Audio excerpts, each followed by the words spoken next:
మరికొన్ని గంటల్లో ప్రారంభం కానున్న బోర్డర్ గవాస్కర్ సిరీస్ గురించి కొన్ని ఆసక్తికరమైన విషయాలు. మొదటిసారి 5 టెస్ట్ మ్యాచ్లు. ఇప్పటివరకు 4, 3 లేదా 2 టెస్ట్ల ఫార్మాట్లో మాత్రమే ఆడారు. ఈసారి మాత్రం తొలిసారిగా 5 టెస్ట్ల సిరీస్ నిర్వహిస్తున్నారు. గెలిచిన సిరీస్లు 1996 నుండి ఇప్పటివరకు 16 సిరీస్లు జరిగాయి. భారతదేశం 10 సార్లు గెలిచింది. ఆస్ట్రేలియా 5 సార్లు గెలిచింది. Draw 1 series.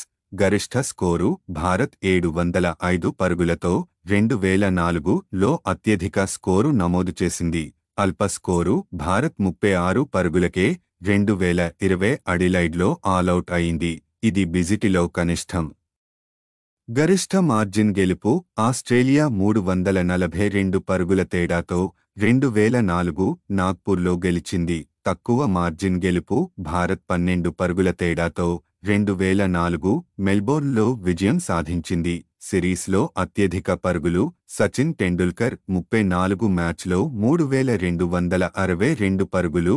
రికీ పాంటింగ్ 2555 పరుగులతో రెండవ స్థానంలో ఉన్నారు. అత్యధిక సెంచరీలు సచిన్ టెండూల్కర్ 9 సెంచరీలు చేసి మొదటి స్థానంలో ఉన్నారు. స్మిత్, కోహ్లీ, పాంటింగ్ 8 సెంచరీలతో రెండవ స్థానంలో ఉన్నారు.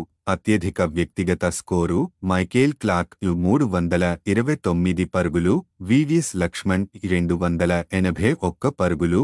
అత్యధిక వికెట్లు నాథన్ లియోన్ 116 వికెట్లు, ఆస్విన్ 114 వికెట్లు.